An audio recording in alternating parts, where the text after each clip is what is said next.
Pilipinas, magandang araw po sa inyo, ka-coffee. Yung mga nakikinig po sa atin, nasaan man po kayong panig ng daigdig, magandang araw po. Si Sara, hindi nagtagumpay sa Senado. Kasi di ba ang nangyari dyan sa House of Representatives, tinapyas yung budget niya eh. Malaki yung natanggal sa kanyang budget. Siyempre, pinagkilos yung mga galamay dyan sa Senado, hoping na ibabalik itong 2 billion ha, 2 billion pesos yung nire-request niya. Hoping na sa Senado, ibabalik yung nire-request niya na 2 billion. Eh hindi. Sabi ng HOR, 700 million lang ibigay natin dyan. Dahil yung mga ginagawa niya, yung mga social services na yan, hindi niya trabaho yan. Trabaho ng DSWD yan. Alisin natin yan dyan sa Office of the Vice President. Dahil di ka naman trabaho yan eh. Siyempre, nagalit yung mga DDS senators. Sabi nila ba to? Hindi pwede yan. Hindi pwedeng tapyasan nila yung budget ng Office of the Vice President. Ibabalik daw nila yan dyan sa Senado. Pero, hindi sila nagtagumpay kahapon, natapos na po yung bicameral committee. At inaprubahan na nila ang budget. Ibig sabihin, pirma na lang po ng presidente ang iniintay at magiging ganap na pong batas ang national budget para sa 2025. Ang tanong, magkano yung makukuha ni Inday Sara Duterte? Abay, 733 million pesos lang. Hindi 2 billion pesos. Napakalaki naman kasi ng 2 billion na yan. Hindi nga may paliwanag kung saan ginagastos ang pera tapos bibigyan mo ng 2 billion pesos. Abo, baka mapunta lang yan kay Mary Grace Piatos at kay Chippy. Narinig nyo na yon? Yung isang beneficiary, ang pangalan daw ay Chippy. Abo, may Piatos, may Chippy na. May Uwishi pa. Pero wala daw alam si Sara Duterte dyan. Huwag nyo siyang sigilin dyan. Huwag kayo manghingi ng paliwanag sa kanya dahil wala raw siyang alam dyan. Aba, command responsibility mo yan, ma'am eh. So parang sinisisi niya yung tao niya. Tao niya ang may kasalanan dyan at wala daw siyang alam dyan dahil on the ground daw yan, yung mga acknowledgement receipts na yan. Ay nako, sabi ng House of Representatives, may mga pangalan pa silang pinapa-verify dyan sa PSA Marami-rami pa yan, ka-coffee ha? At maglalabasan ng katotohanan dyan. O sige, basa tayo ng balita mula sa ABS-CBN News. OVP budget para sa 2025 napako na ng BICAM sa 733 million pesos mula sa dating mahigit 2 billion pesos. Biruin mo ha? Ang lakas ng loob ng hingi ng 2 billion pesos.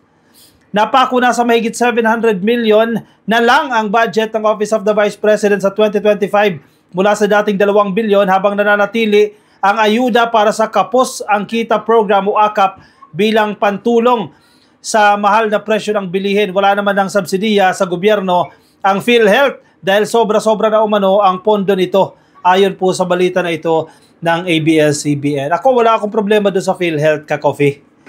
Kasi marami silang excess fund, ka-coffee. Nakatenga lang yung pondo na yan, dapat gamitin nila yan.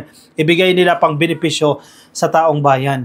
Dito sa Office of the Vice President, dapat nga mas mababa pa yan sa 733 million pesos Kasi duplication lang naman ang ginagawa niya sa trabaho Diba? Ginagawa na ng ibang ahensya yan Sa konstitusyon natin, nakalagay lang naman dyan na in case na mawala ang presidente, yun lang naman magti-take place itong vice-presidente. Ang masaklap kasi dito, wala naman problema dyan sa 2 billion. Naibigay nga yan, ka-coffee Mga previous years nabibigay naman yan, medyo mataas na ang budget.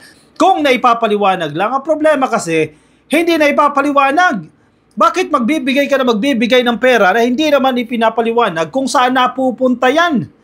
O pinattend mo ng hearing, dumating sa Senado, babastusin lang yung mga senador. Pagdating sa House of Representatives, babastusin lang ang mga congressman. Tama ba yan? Aba, hindi naman tama yan. Yan, nakahanap ng katapat. Akala siguro yuyuko sa kanila itong mga mambabatas. Even yung mga galabay niya sa Senado, walang nagawa. May nagawa ba sila Bato de la Rosa, sila Robin Padilla, sila Amy Marcos, si Villar, may nagawa ba sila para maibalik yung 2 billion na budget ng OVP? Wala naman, di ba? Bakit mo kasi bibigyan yan? Hindi mo nga may paliwanag yan Anyway, sige. Dito naman tayo sa security. May bago na naman po itong hirit. Itong si Inday Sara Duterte. Kapag tanggalin daw sa kanya yung mga security sa kanya mula sa Armed Forces of the Philippines. Kasi kung inyong matatandaan din, sobrang dami din ng security ka-coffee na nasa kanya, di ba? Pag tanggalin daw po yan, hindi na raw po siya tatanggap ng kapalit. Ayan, oh. Kasi wala na raw siyang pinagkakatiwalaan. Siya na lang ang mag-hire kung sino ang gusto niya. Ang daming pera, ha? Ang daming pera pala ni Sara Duterte. O baka i-charge siya sa OVP. O baka si tatay niya ang sumagot dahil bilyonaryo naman ang tatay niya. Isa pang balita, ka-coffee, ng ABS-CBN. I don't trust anyone. Wala na siyang pinagkakatiwalaan kahit sino man. Sara Duterte tells AFP not to send security replacement. Abay, tama. Napakarami naman kasing security dyan eh. I-assign yan sa iba. Diba? Maraming nangangailangan. Ilan bang security niya? 300? 400? Napakadami, di ba? Bawasan yan. Vice President Sara Duterte announced she will not accept security replacements from the Armed Forces of the Philippines because of trust issue. Tama lang, buti nga. Di ba?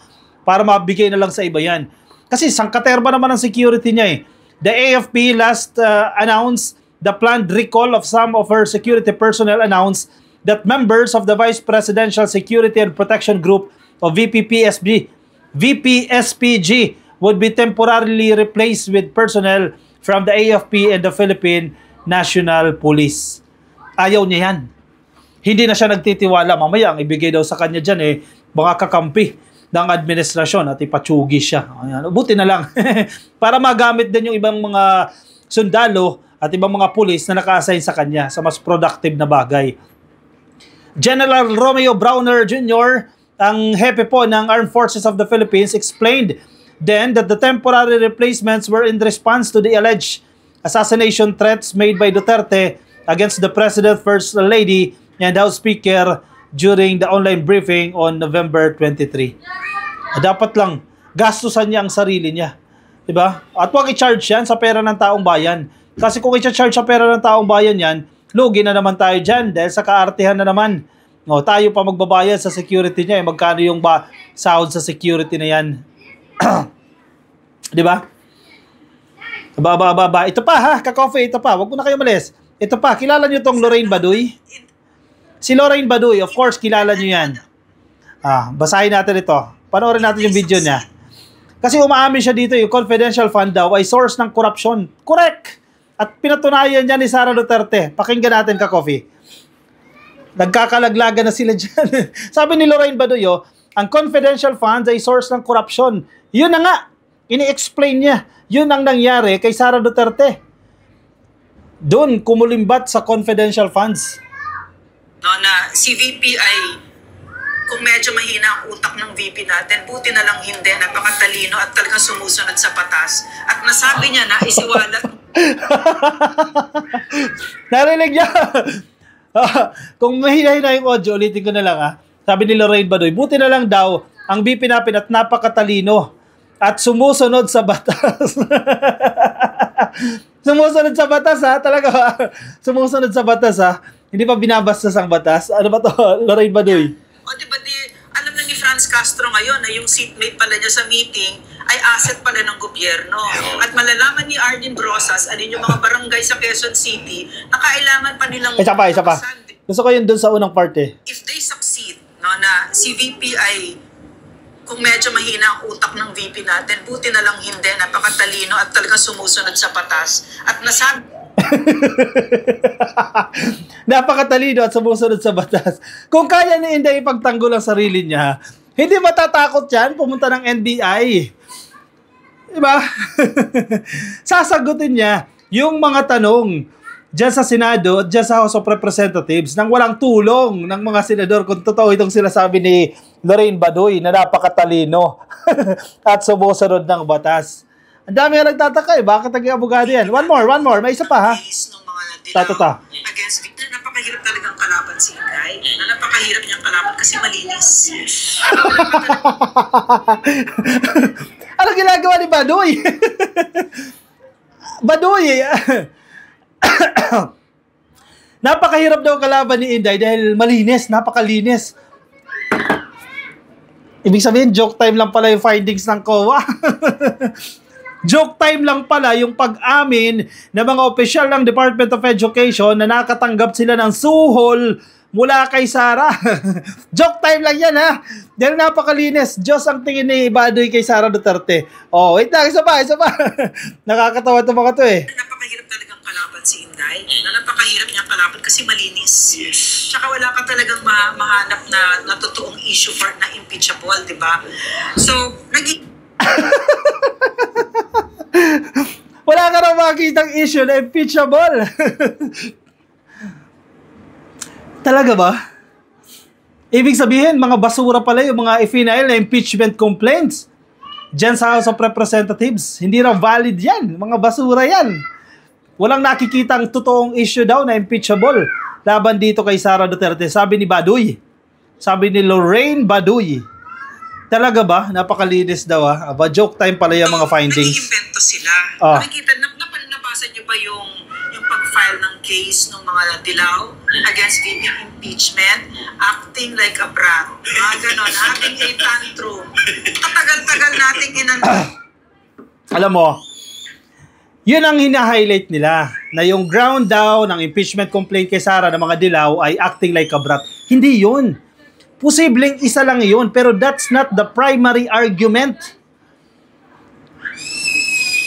Isa lang yun, yung kung umasta kala mo brat.